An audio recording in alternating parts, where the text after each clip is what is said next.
یہ بات ہے جب دنیا کے ایک حصے میں ایک ایسی بستی آباد تھی جس کی دولت، شان و شوکت اور طاقت کی مثالیں دور دور تک دی جاتی تھیں۔ اس بستی کے لوگ کہتے تھے کہ اگر زمین پر جنت کہیں ہے تو وہ یہی ہے۔ کھیت سونے کی طرح چمکتے تھے، بازار خوشحالی سے بھرے رہتے تھے، اور محلات ایسے تھے جیسے زمین پر نہیں بلکہ آسمان سے اترے ہوں۔ اسی بستی میں ایک شخص رہتا تھا جس کا نام سہیل بن نعمان تھا۔ سہیل کوئی عام انسان نہیں تھا۔ اللہ تعالیٰ نے اسے وہ سب کچھ دیا تھا جو انسان کو آزما دیتا ہے: مال، دولت، طاقت، اختیار، عزت، شہرت، سب کچھ۔ اس کے پاس اتنی جاگیریں تھیں کہ ان کی حد نظر سے اوجھل ہو جاتی۔ اس کے خزانے اتنے بھرے ہوئے تھے کہ حساب رکھنے والے تھک جاتے۔ اس کے محل اتنے بلند تھے کہ ان کی چھتوں سے شہر چھوٹا نظر آتا تھا۔ لیکن سہیل کی کہانی کا آغاز غرور سے نہیں ہوا تھا۔ ابتدا میں سہیل ایک مختلف انسان تھا۔ وہ نرم دل تھا، اللہ کا نام لیتا تھا، مسکینوں کو کھانا کھلاتا تھا، یتیموں کے سروں پر ہاتھ رکھتا تھا۔ لوگ اسے دیکھ کر کہتے، یہ نعمتوں والا ہے مگر دل کا جھکا ہوا ہے۔ وہ خود بھی کہا کرتا تھا، اگر اللہ نہ چاہتا تو میں کچھ بھی نہ ہوتا۔ مگر یہ کیفیت زیادہ دیر قائم نہ رہ سکی۔ وقت کے ساتھ دولت بڑھتی گئی اور دل سے عاجزی کم ہوتی گئی۔ یہ وہ خطرناک موڑ ہوتا ہے جہاں اکثر انسان گرتے ہیں۔ سہیل نے آہستہ آہستہ یہ سوچنا شروع کر دیا کہ میں دوسروں سے مختلف ہوں، میں عام انسان نہیں ہوں۔ غرور کی پہلی جھلک۔ ایک دن سہیل اپنے محل کی بلند ترین بالکونی میں کھڑا تھا۔ نیچے شہر پھیلا ہوا تھا، لوگ چیونٹیوں کی طرح نظر آ رہے تھے۔ سورج غروب ہو رہا تھا اور اس کی روشنی سہیل کے سونے کے لباس پر پڑ کر چمک رہی تھی۔ اس نے گہری سانس لی اور آہستہ سے کہا، یہ سب میری وجہ سے ہے۔ اگر میں نہ ہوتا تو یہ شہر کچھ بھی نہ ہوتا۔ یہ پہلا دن تھا جب اس کے لفظوں میں اللہ کا ذکر شامل نہیں تھا۔ دربار کا بدلتا رنگ۔ رفتہ رفتہ سہیل کا دربار بھی بدلنے لگا۔ پہلے وہاں علماء، نیک لوگ اور حق بات کہنے والے آتے تھے۔ اب وہاں صرف وہ لوگ رہ گئے تھے جو تعریف کرتے، خوشامد کرتے، ہر غلط بات پر جی حضور کہتے۔ ایک دن ایک بزرگ عالم دربار میں آئے۔ ان کی داڑھی سفید تھی، آنکھوں میں خوف خدا جھلکتا تھا۔ انہوں نے نہایت ادب سے کہا، اے سہیل، اللہ جسے زیادہ دیتا ہے اسے زیادہ آزما لیتا ہے۔ غرور انسان کو تباہ کر دیتا ہے۔ دربار میں خاموشی چھا گئی۔ سہیل نے تیز نگاہوں سے عالم کو دیکھا اور سرد لہجے میں بولا، میں نے یہ سب اپنی عقل، محنت اور تدبیر سے حاصل کیا ہے۔ ہر چیز کو اللہ کے نام پر مت ڈالیں۔ عالم نے آہ بھری، اللہ مہلت دیتا ہے مگر چھوڑتا نہیں۔ سہیل مسکرایا، اور اس مسکراہٹ میں رحم نہیں، تکبر تھا۔ غریبوں سے نفرت۔ اب سہیل کو غریبوں سے نفرت ہونے لگی۔ وہ کہتا، یہ لوگ کمزوری کی علامت ہے، یہ میری شان کے خلاف ہیں۔ اس نے حکم دیا، فقیروں کو دربار سے نکال دیا جائے، غریب محل کے قریب نہ آئیں، محتاجوں کو دروازے سے ہی لٹا دیا جائے۔ ایک دن ایک بوڑھا فقیر لرزتے ہاتھوں کے ساتھ اس کے دروازے پر آیا اور بولا، بیٹا اللہ کے نام پر۔ سہیل نے غصے سے کہا، میرے دروازے پر آ کر میرا وقت ضائع مت کرو۔ فقیر کی آنکھوں سے آنسو بہہ نکلے۔ اللہ تجھے مہلت دے رہا ہے۔ سہیل ہنسا اور آسمان خاموش ہو گیا۔ ماں کی آہ۔ ایک دن ایک عورت اپنے یتیم بچے کے ساتھ آئی۔ اس کا شوہر ناحق مارا جا چکا تھا، گھر چھن چکا تھا، اور اب آخری امید سہیل تھا۔ اس نے زمین پر بیٹھ کر کہا، میرے بچے کے لیے انصاف دے دو۔ سہیل نے حقارت سے دیکھا، انصاف کمزوروں کے لیے ہوتا ہے۔ عورت نے بچے کو سینے سے لگایا، آسمان کی طرف دیکھا اور کہا، اللہ تو گواہ رہنا، یہ بد دعا نہیں تھی، یہ فیصلے کی دستک تھی۔ پہلی بے چینی۔ اسی رات سہیل کو نیند نہ آئی۔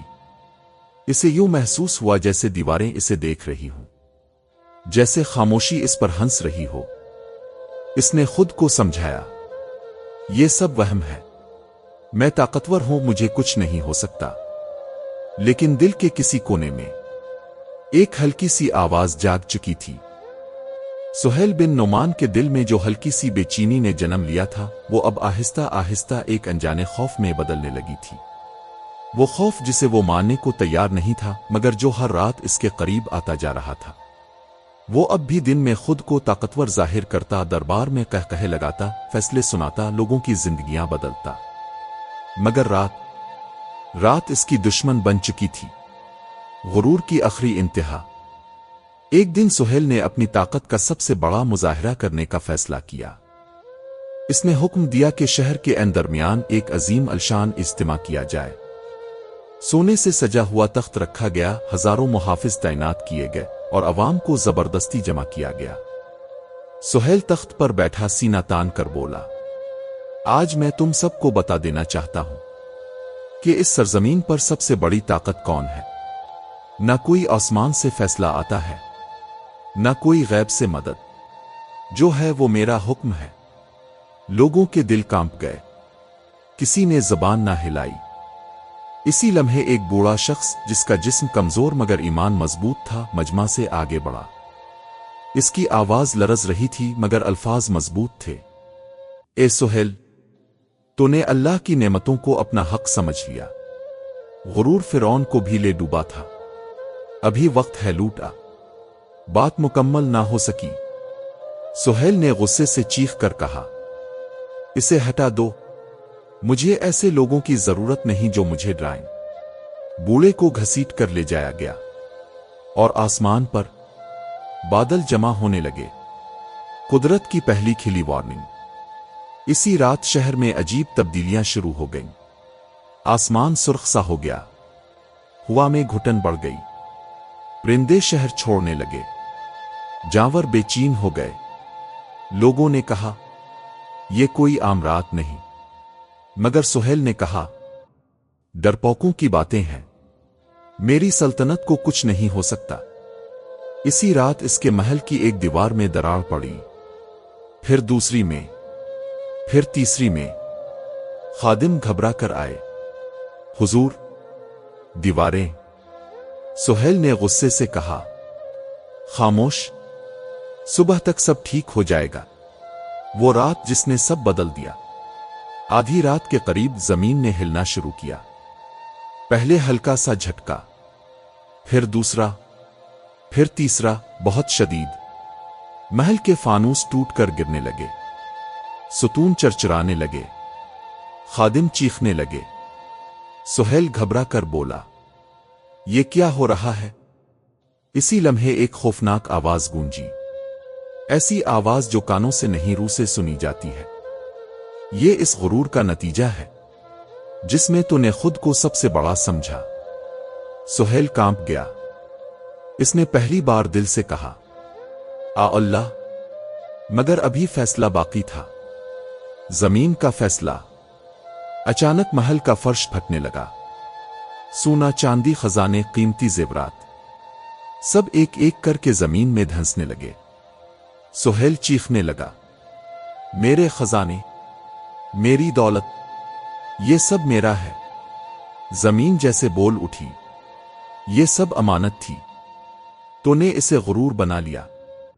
عرش اور زیادہ دھنسنے لگا۔ سہیل نے محافظوں کو پکارا، مجھے بچاؤ، مگر وہ خود اپنی جان بچا کر بھاگ رہے تھے۔ وہی لوگ جو کل اس کے قدموں میں جھکتے تھے، آج اس کی طرف دیکھنے کو تیار نہ تھے۔ آخری لمحے، سہیل اب کمر تک زمین میں دھنس چکا تھا، اس کے ہاتھ خالی تھے، آنکھوں میں خوف، چہرے پر ندامت۔